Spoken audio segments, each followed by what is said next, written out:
Hey friends, Kris Krohn here, and today we're talking about how to partner in real estate. I might be partnering with you, or you might be watching this to learn how to partner with other people. In this series, you're going to get the full scoop all about partnering.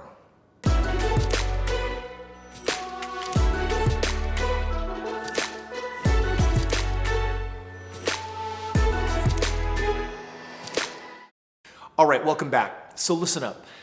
Partnering is absolutely something that has created a tremendous amount of wealth for me and for my partners over the years. In fact, I have 15 years of experience partnering with people. I can tell you that in that period of time, I've learned who I like partnering with, who I don't like partnering with, and ultimately, partnering is a tremendous strategy to purchase a lot more real estate. For me, it means that I can purchase a lot more real estate. For my partners, it means they can get in on a level of real estate investment that they couldn't have otherwise. Now, there's going to be a couple of benefits for you to watch this entire series on partnering. The first one is you might actually be watching this because you're considering partnering with me. I'll select a handful of people over time that I work with, and what I'll do is I'll build them an amazing portfolio that builds tremendous wealth. But I have other people that are watching this that are saying, all right, Kris, I want to get into the game of real estate, but you know what? When I run out of money, I want to know how I can do more. If I figured something out and if I have a strategy that works, how do I actually attract the kind of individuals that want to put money into the game so that we can actually go out and partner long-term together? So there's going to be many applications to watching the series. And what I want to do is I want to start right off the bat by talking about what really is partnering. You know, in the game of real estate, when it comes to making money, someone's got to put money in the deal to make the deal work, and someone else has to find the deal. And right now, because of the team that I've built over the years, I have a problem. My problem is that I find too many really good deals, and I can only buy so many of them. So what I've done is I've created a system where people can partner with me, they can put their money in the game, and basically I'll do with my team all the management, all the heavy lifting, all the work, and I'll bring about some of the best ROIs that real estate has to offer. On the other end of the spectrum, there are people out there that have money that say, wow, I'm not diversified in real estate, and I see that real estate has created so many millionaires, it's created so much wealth, but frankly, I either don't know how to get in that game or I don't want to. You might know who you are, you might know what your passion is, and at the end of the day, you're saying, wow, I'd rather partner with someone that has the expertise and that's been doing this on thousands of deals, and we'll build a portfolio together. So the way that I do partnering and the way I'm suggesting that you tackle it is a partnership is typically for me divided up on a 50-50 basis. There's the managing member and then there's the funding member. We're both members of this corporation that we put together, but ultimately the funding member has money sitting in a 401k or an IRA or home equity or an annuity or savings or gold and silver or something, and they're getting too low of an ROI. And they're basically saying, wow, I'd like to make a whole lot more money, or I want to diversify in real estate. So the funding member is the member that brings the money to the table. The other member, I am in this case the managing member. And the managing member is the one that says, hey, between me and my team, we'll tackle all the day-to-day of real estate. On every deal that we do on average, there's 342 hours put in. Now just wrap your mind around that for a second. 342 hours worth of work that my funding member doesn't have to do. So the role that I'll play is my team's going to be the busy bees doing all the expert work.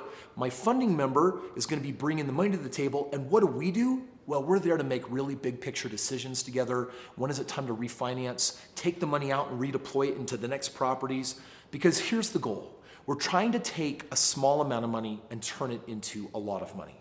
In fact, the goal of the first decade, because this is not get rich quick, the goal of the first decade is to take a small amount of money and turn it into a lot of money. If we were to continue building into the second decade, that's where we're taking a lot of money and turning it into a legacy. I mean, we're talking about multi-millions and millions of dollars, creating tremendous amounts of freedom. And that's ultimately what the goal of the partnership is. Now, if you're a subscriber to my channel, you probably know that my specialty is doing a short-term buy and hold. I like to hold homes for 3, 5, 7 years. And what I like to do is I personally, out of all my deals, I cherry pick the very best ones. I'm looking for deals that have often a well over 15% ROI, which is awesome. But I'm actually targeting deals where I can get 20% ROI or more.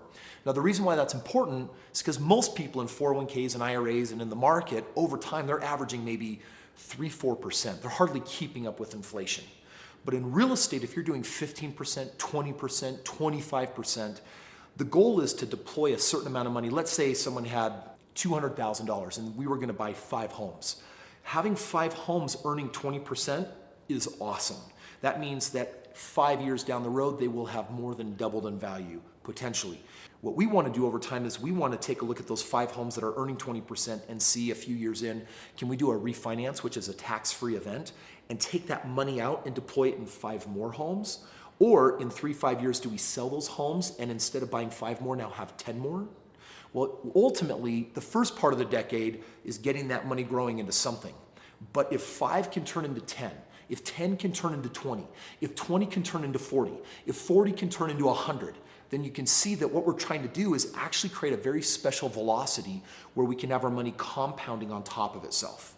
If the first layer of homes are producing a 20% ROI, for example, and we can pull that money out and put them into another set of homes earning 20%, now we're compounding on top of compounding. And that means that over a period of time, maybe a decade, we could take a small amount of money and potentially turn it into a lot of money, which means that the decade after is basically taking a huge windfall of profits and rotating it into a whole lot more money. Now, when I partner with people, there's something I'm bringing to the table and there's something my funding partner is bringing to the table. Me, I'm bringing nearly $1 billion worth of real estate experience to the table with this expertise in my strategy. And for a lot of people, that is worth its weight in gold because they want to skip as much of the learning curve as possible. It doesn't mean I'm perfect at what I do. It just means that I have a massive track record that I get to rely on and a massive team to make as few mistakes as possible and hopefully do as many of the right things as possible. Like we're going to talk later in the series about being in the very best markets, which not everyone really knows how to do. They're usually subject to their backyard, and if they do something out of state, they're not wielding enough power of volume and doing enough deals to actually make that work. Well, on my partner side, I generally partner with people that have at least $100,000 on up to $10 million or more. And what we're doing is we're building a massive portfolio. Now, if you don't have $100,000, don't sweat it. You need to be watching the series so that you can be learning, how do I build my own track record? And then how do I partner with other people? And how do we work together so that together we can do so much more than either of us would actually do on our own? Now, you have to understand, if you're a partner of mine, that I set up boundaries because I'm going to be giving you my personal cell phone. Not very many people get that. We're actually going to be working very, very closely together. And I'm there to work with you on the vision, on the big picture strategy, and making the right decisions.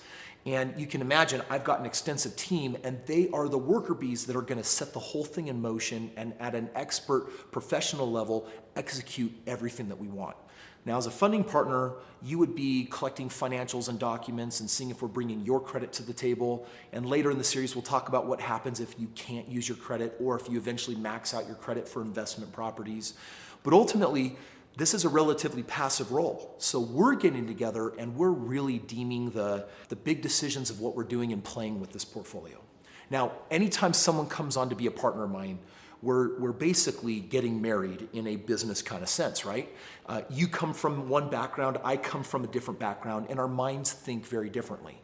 Now, there's a strength to that, but there's also a weakness if we can't get on the same page. And in one of the other videos, I'm going to talk about how to select a good partner versus a bad partner, because I'll tell you that when my partners join with me, I put on quarterly events. They're 3-day life-transforming events. They have to do with manifesting, belief breakthrough. They have to do with creating wealth. And when my partners come on board, I require them to come to one of the next 2 big events because I want to connect in person. We actually have some private time together, and we work together with all the partners to actually advance our education, knowledge of the markets and what we're doing. I want a relationship with you, but I also want you to come to the 3-day event because I want to get our minds aligned. And I'm going to share with you the most successful thinking patterns of millionaires and billionaires, the most successful people on the planet. And I do that because I want us to have a common core foundational understanding of how successful people think, because you're trying to become more successful than you currently are. And that's going to require a change in mindset. So partnering with me actually has 2 components. One component is, as we're developing our relationship and friendship, is I want to know, are we investing in our mindsets so that we know how to think in an aligned pattern? More later on why that's important. And then the other part is making sure that on the technical aspect, you learn the things that you need to know in working with my team, that ultimately you feel really comfortable with the process of going out there and building as aggressive and successful of a portfolio as possible. Hey, thanks for watching this video. Listen, if you are serious about becoming a partner of mine, then I want you to click the link in the description below. And I've got a specialty team that has been trained up to know my appetite for who I like, personalities, who I'm looking for. If you think it's something that interests you, then I want you to click the link in the description below. Otherwise, watch the next video. Next, I'm going to be talking about the difference between good partners and bad partners in this lengthy series to teach you everything there is to know about successful partnering in real estate.